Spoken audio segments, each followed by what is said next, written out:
जयपुर में आज क्या कुछ हुआ आप देखिए हमारे साथ। पंचायत चुनावों में वन स्टेट वन इलेक्शन के नाम पर देरी को लेकर पीसीसी चीफ कांग्रेस गोविंद डोटासरा ने भजनलाल सरकार पर जुबानी हमला बोला है। पीसीसी में मीडिया से बात करते हुए डोटासरा ने कहा कि पंचायत चुनावों को लेकर राजस्थान की सरकार न संविधान को मान रही है और न ही कानून को मान रही है। सरकार पंचायती राज के प्रतिनिधियों के चुनाव नहीं करवा रही, जबकि वन नेशन वन इलेक्शन की बात करके लोगों को प्रभावित सरकार रही है। पंचायती राज का कार्यकाल पूरा हो चुका है। 6 महीने पहले तैयारी चुनाव की होनी चाहिए थी। समय अवधि से पहले चुनाव करवाने चाहिए थे। ये संविधान प्रदत्त है, इसकी पालना राज्य सरकार नहीं कर रही है। पंचायती राज में भी यह नियम लागू है कि कार्यकाल पूरा होने से 6 माह पहले चुनाव कराने चाहिए होते हैं। संविधान और कानून के मुताबिक काम नहीं हो रहा है। प्रशासक लगाने का कोई प्रावधान नहीं है, लेकिन इन्होंने मनमर्जी से लगा दिए। आज सरकार परिसीमन की बात कर रही है, लेकिन लिखित में इनके पास कुछ नहीं है। आज राज्य निर्वाचन आयोग बंद पड़ा है, रीढ़ की हड्डी नहीं है। राज्य निर्वाचन आयोग कुछ नहीं कर रहा है। हम इस मामले को लेकर राज्य निर्वाचन आयोग का दरवाजा खटखटाएंगे, राज्यपाल से मिलेंगे और उसके बाद कोर्ट का दरवाजा भी खटखटाएंगे। पुलिस ने व्यापारियों से ठगी करने वाले आरोपी संदीप कांसल उर्फ सनी अग्रवाल को गिरफ्तार किया है। आरोपी ने वर्ष 2020 में एचडीपीई पाइप खरीदने के नाम पर एक व्यापारी से 31 लाख रुपए की ठगी की थी। पुलिस उपायुक्त जयपुर पश्चिम अमित कुमार ने बताया कि परिवादी दिनेश कुमार फतेहपुरिया ने पुलिस में रिपोर्ट दर्ज कराई थी कि आरोपी ने अपने दिल्ली स्थित फर्जी कार्यालय से व्यापारियों को पाइप बेचने का झांसा देकर 31,05,996 रुपए ठग लिए थे।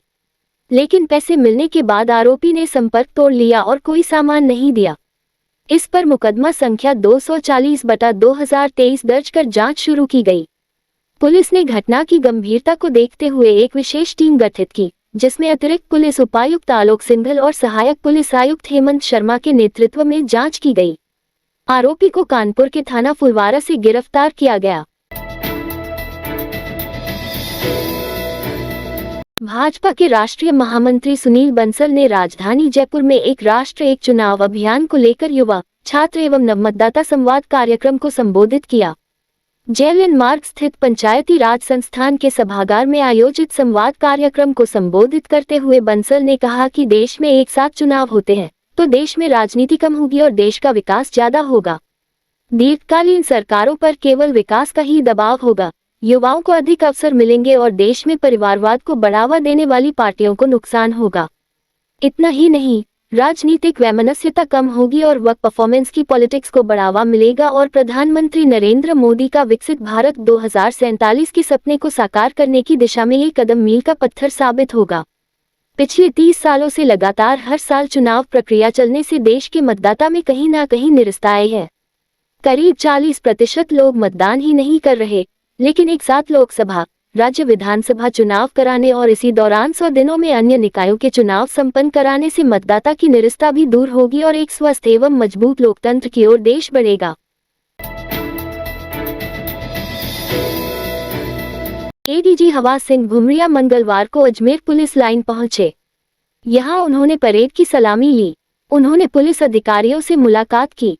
इस दौरान अजमेर रेंज के डीआईजी ओम प्रकाश ने उनका स्वागत किया। परेड का नेतृत्व एसपी वंदिता राणा ने किया। परेड के बाद एडीजी घुमरिया के समक्ष जिला पुलिस की टीम ने बालवा परेड का भी आयोजन किया, जिसमें शहर में एक झगड़े के दौरान बड़ी संख्या में दो पक्षों के आमने सामने होने और पुलिस पर पथराव की स्थिति में किस तरह से पुलिस द्वारा स्थिति को कंट्रोल किया जाता है, वहां हुदंगियों को कैसे काबू कर गिरफ्तार किया जाता है, इन सभी दृश्य का बखूबी चित्रण किया गया। साथ ही जिला पुलिस की ओर से ये भी डेमो दिया गया कि हाई सिक्योरिटी जेल से बंदी को छुड़ाने के लिए आतंकी हमला हुआ और बंदी जेल से भाग जाते हैं, जिन्हें वापस डिटेन करने और आतंकियों से किस तरह से मुकाबला किया जाना है, इन सब का बहुत सुंदर प्रदर्शन किया गया। उसके बाद एडीजी घुमरिया ने पुलिस लाइन का निरीक्षण कर संपर्क संभाली, जिसमें पुलिस कर्मियों की समस्याओं को सुना, उनके कामकाज के दौरान आने वाली समस्याओं को जाना, साथ ही उनके आवास संबंधी समस्याओं को सुना। एडीजी घुमरिया ने एसपी ऑफिस का भी निरीक्षण किया और कार्यालय की व्यवस्थाओं को देखा। बाद में उन्होंने पुलिस लाइन के सभागार में जिले में तैनात अधिकारियों की क्राइम मीटिंग ली। उन्होंने अजमेर में हुए अपराध और पुलिस द्वारा की गई कार्रवाई के आंकड़ों की समीक्षा की। राजस्थान लोक सेवा आयोग ने सहायक आचार्य परीक्षा 2023 के जूलॉजी विषय की परीक्षा के फलस्वरूप 361 अभ्यर्थियों को साक्षात्कार के लिए अस्थायी रूप से सफल घोषित किया है। आयोग सचिव ने बताया कि जूलॉजी विषय के प्रश्न पत्र प्रथम एवं द्वितीय की परीक्षा 21 मई 2024 तथा प्रश्न पत्र तृतीय की परीक्षा 7 जनवरी 2024 को आयोजित की गई थी। इन अभ्यर्थियों को विस्तृत आवेदन पत्र आयोग की वेबसाइट से डाउनलोड कर उसे 2 प्रतियों में भरना है। सभी शैक्षणिक, प्रशैक्षणिक, जाति एवं अन्य वांछित प्रमाण पत्रों की फोटोकॉपी सहित परिणाम जारी होने की तिथि से 15 दिवस की समयावधि में आयोग कार्यालय में भिजवाना है। पात्र पाए गए अभ्यर्थियों को ही साक्षात्कार में सम्मिलित किया जाएगा।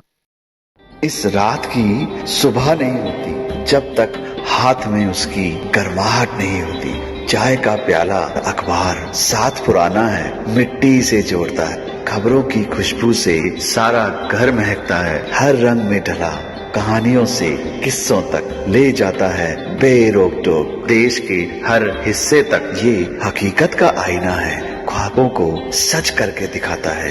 दैनिक नवज्योति, आपके लिए, आपके साथ। ये थे आज के मुख्य समाचार। विस्तार से जानने के लिए पढ़ते रहिए दैनिक नवज्योति। दैनिक नवज्योति के YouTube चैनल को सब्सक्राइब करें और ताज़ा अपडेट के लिए बेल आइकॉन दबाएं।